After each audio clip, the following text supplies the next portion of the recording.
Okay guys, so basically this episode is a continuation of Platformer episode 3A.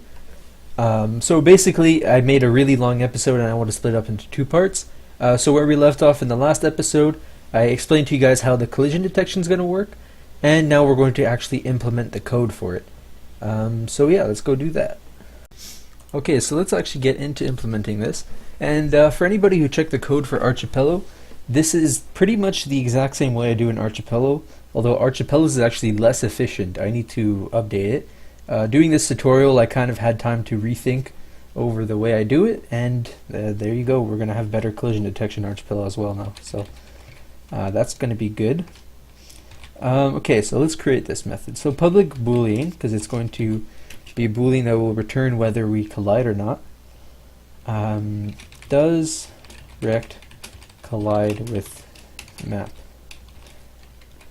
Now, if you guys remember the last tutorial series, we actually used collision recs. We're not going to do it in this one, but it would be useful to have it in the future if you guys want to check collisions between two entities. So I put a link in the description for that tutorial series for collision recs. So if you guys want to add collisions for entity to entity, then you can.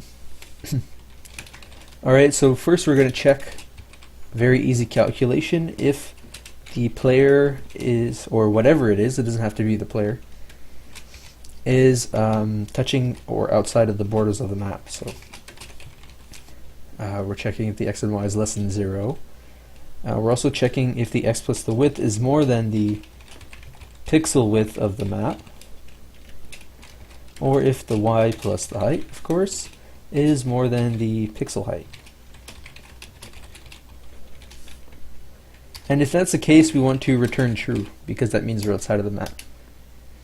Alright, now the next thing we need to do is we're going to be doing another triple embedded loop, so we can check for each tile. So we're going to do int row is equal to, now this is where it's a little different here.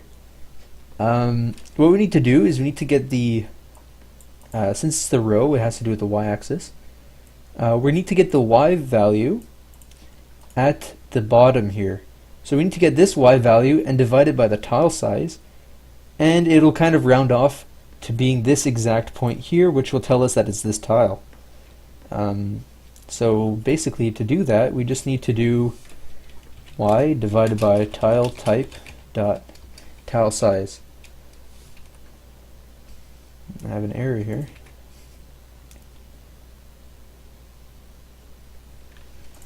I think that'll fix once we fix this thing here. But basically, to do the conversion, we need to convert this into an integer. So we just typecast like this here with the brackets. It's giving us an error here. I think it's just because we're not done the statement. So we'll just finish it off. And we need to check if the row is less than, so this is also a little bit more complicated calculation. So math.ceiling, I'll explain it in a second. And then in here we create some new brackets, and we're going to do y plus width divided by tile type dot tile size. And then row plus plus like usual. Oh, forgot the bracket here. Okay, so I'll explain this thing.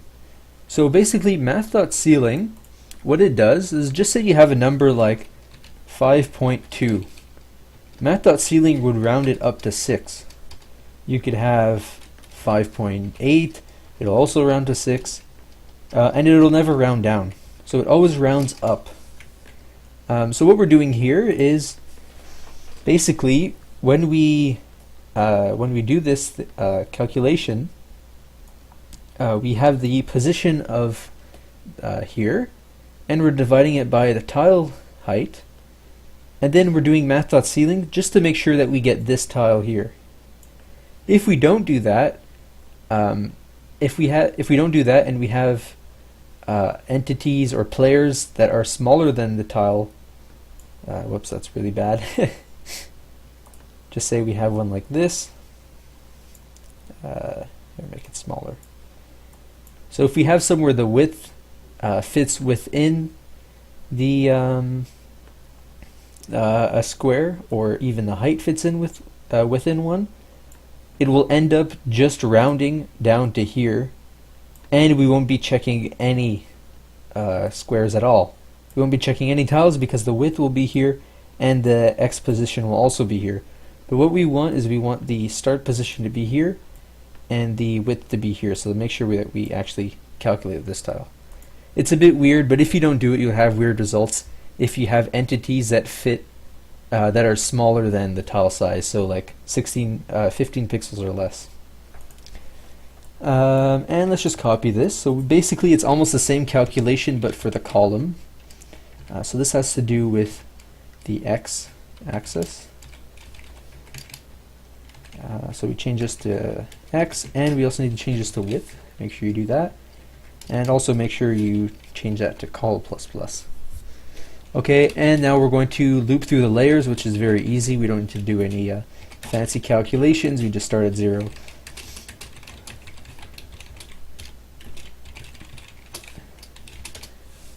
Okay, so now this will loop through every tile that the whatever we're checking touches.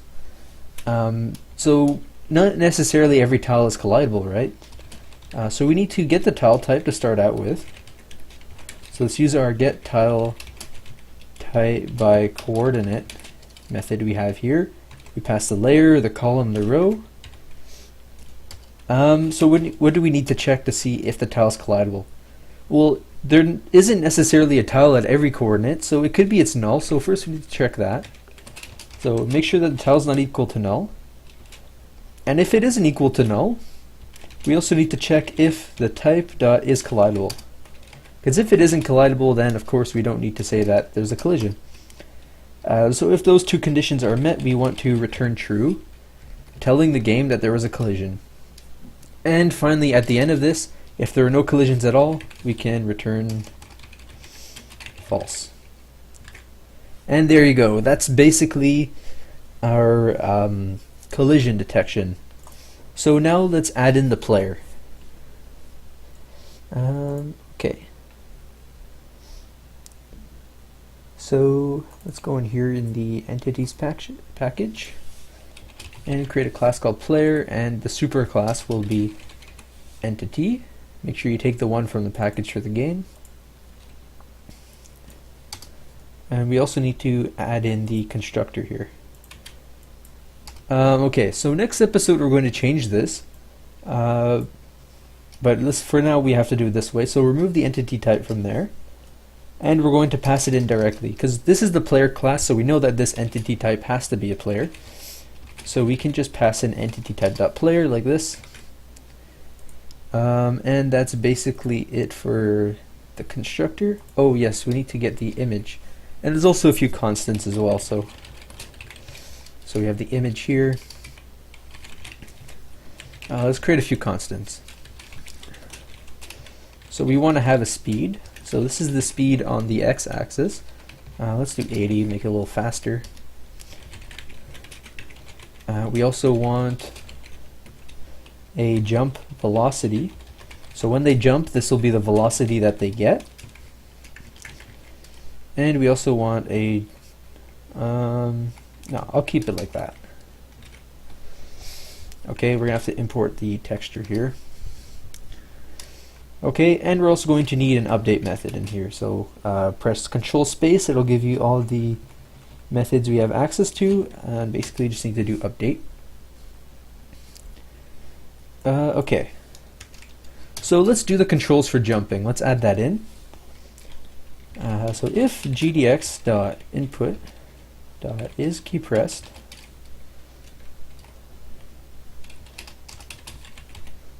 keys.space, so if they press the space bar and they are grounded, so they're touching the ground. We haven't implemented this yet, but we will eventually, well, in a couple of minutes. So if they press the space bar and they're on the ground, so we're not going to do is just pressed, we're going to do is pressed. So they can hold down the space bar to continually jump if they want. We'll do this dot velocity y plus equals jump velocity, whoops, times get weight. So basically we're going to be setting the, adding to the velocity y so that the player will basically just have some speed upwards, so they will start moving upwards and jumping, and then the gravity will bring them back down after that. But else if, we also want to check if the spacebar is still pressed. So if the spacebar is still pressed and not grounded, maybe some of you can predict what I'm trying to do here. This dot velocity y is more than 0. So this is basically going to be, here, I'm just going to add this real quick and then I'll explain it. Basically what this does here is, if they're holding the spacebar while they're jumping, they're going to jump higher. So we're going to continually add the jump velocity to the velocity y as long as they're holding the spacebar and they're not on the ground and they're not going down. So if their velocity y is more than 0, that means that they're still going up, which is what we want. But if it's less than 0, it means that gravity is starting to push them down. We don't want this to affect that. We want gravity to have full effect, even if they're holding spacebar. We also need to multiply by delta time here so that they don't jump too high, and also that's just how it needs to work, right? With whatever we affect, we need to multiply by delta time. For this we didn't need to, just because we need to give it like a start boost. Okay, and then we have our super.update, which is going to be what applies the gravity. So we're going to implement that in a couple of seconds. Alright, and then next thing we need to do, very simple, we just need to do the X movement. So is key pressed, keys left. So if they're pressing the left key, we want to call move X, which is another method we're going to implement, times delta time. And if GDX.input is key pressed,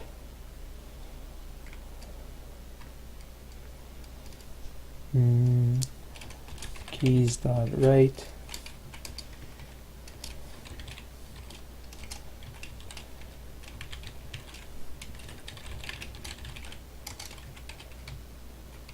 I just want to explain this real quick here.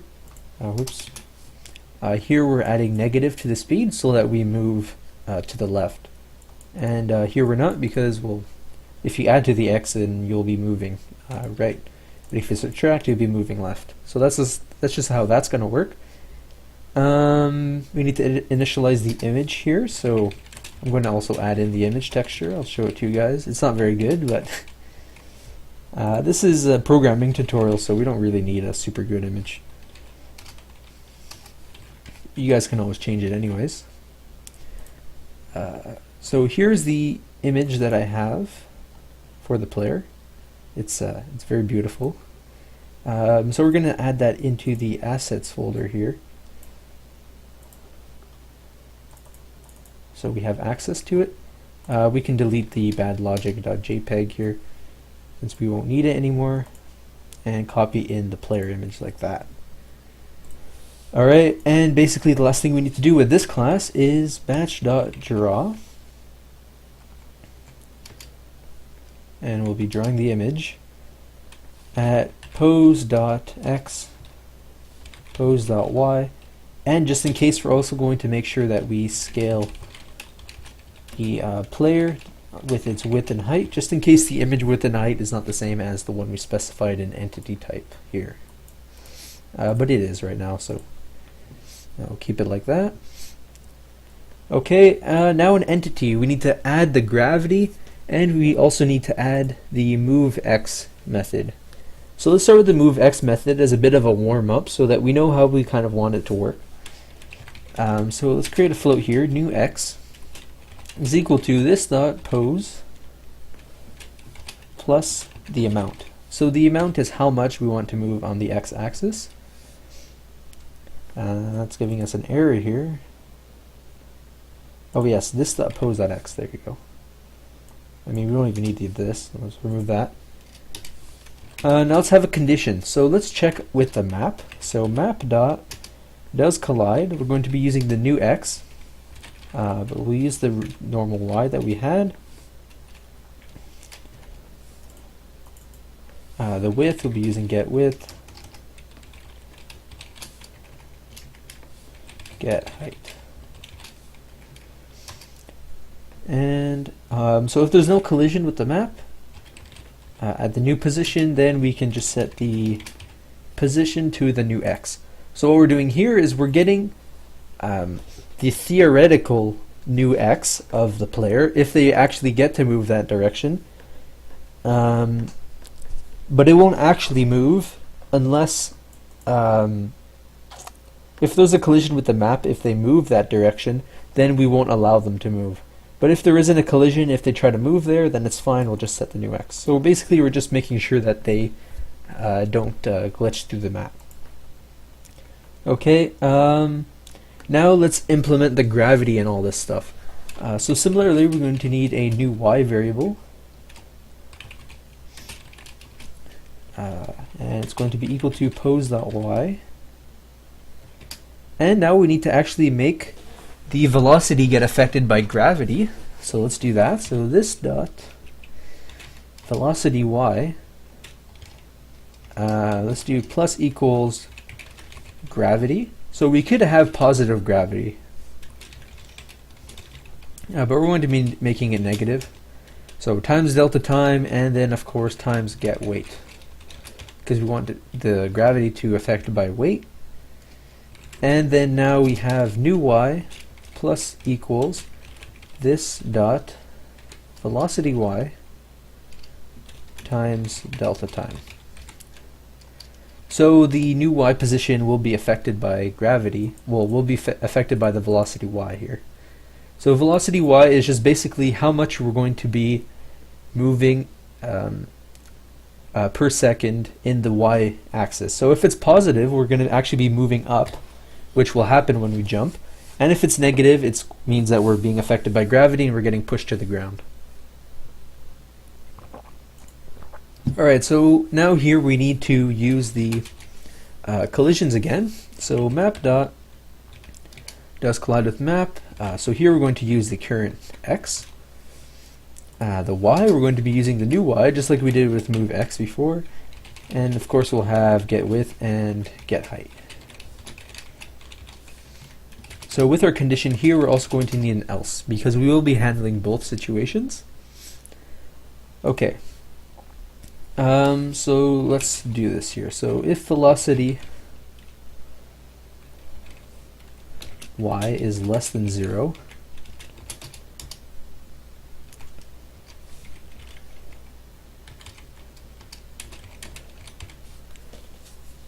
okay, so what are we going to do here?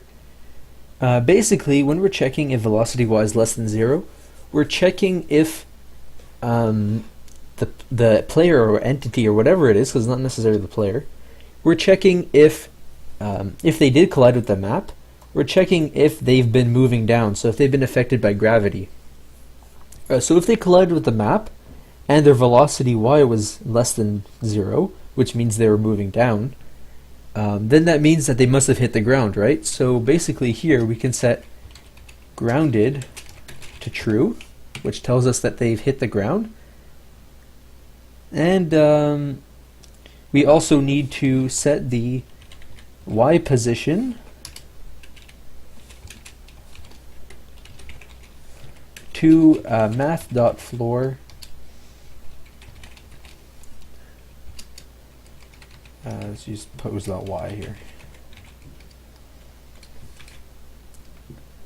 So basically, if they hit the ground because of gravity and they've fallen, then we need to set the y position to itself, but at math.floor. So I remember I showed you guys math.ceil, where if you had 5.2, it would round you up to 6. But math.floor is the opposite. It would round you down to 5. You could even have 5.8, and it will also round you down to 5. So this is going to make sure that if we fall down to the ground, just say our position is 64.1, it'll make sure that our position's at 64 so that we're really on the ground for real. Because it is possible that there's some pixel difference, like not even pixel, like fraction of a pixel difference, just because of the way our collision works.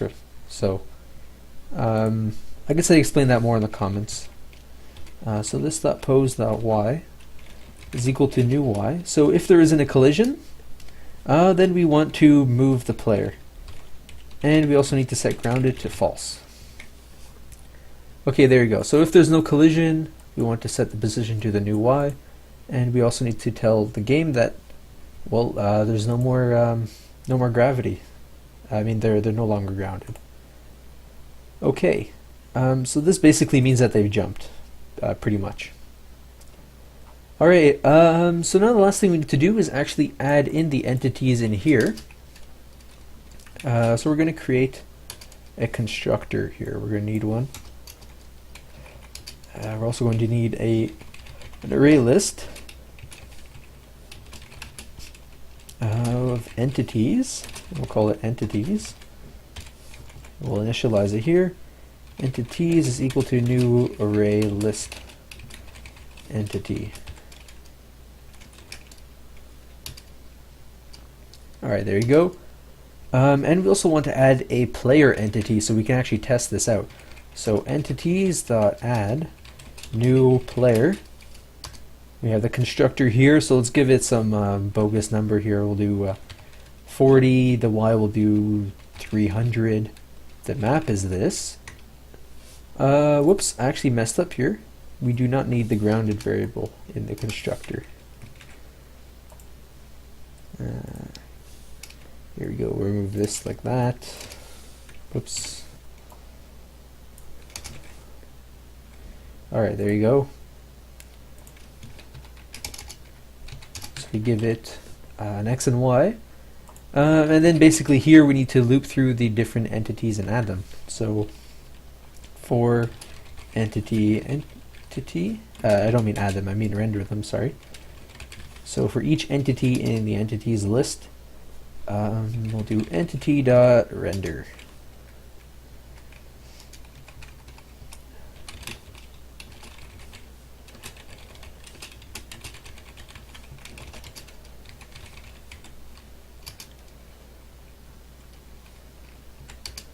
Oh, and then we have to apply the gravity here, so let's just put that in. We'll use Earth's gravity, which is negative 9.8. We have to specify it's a float, I think, like this. Okay, so finally let's run the code. Oh, okay, so our player is actually stuck in the map, so we need to give it a higher y here. Whoops, might still not be high enough. Let's see here. I have to check this out real quick, hold on. Okay, I found the issue. Basically in our custom game map and our tiled game map, we need to do super.update. Forgot to do that. So let's do that here. There you go. So if we start it. Alright, cool. There you go. So you see who's affected by gravity, and if we jump, nice. So his y velocity goes up, and then once he reaches the top, he falls down. So let's do a jump test. So if we just press spacebar real quick, that's how high he jumps. But if we hold it, you can see he jumps almost above that cloud there. We can hold it part way. Sweet.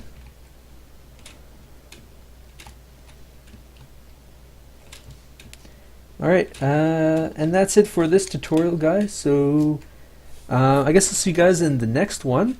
So the next tutorial will actually be the last tutorial, and we will be doing entity loading, so that we can actually load entities in the maps. So we're going to be using JSON. So for people who followed the custom game map thing, it might be a little familiar for them, but we're also going to be learning some new concepts, so that should be a very cool tutorial. It'll be good for tiled and for other maps, since tiled doesn't have an entity loader in it. So yeah, that's it for this one, guys. I'll see you in the next one. If you like the video, please leave a like, and goodbye.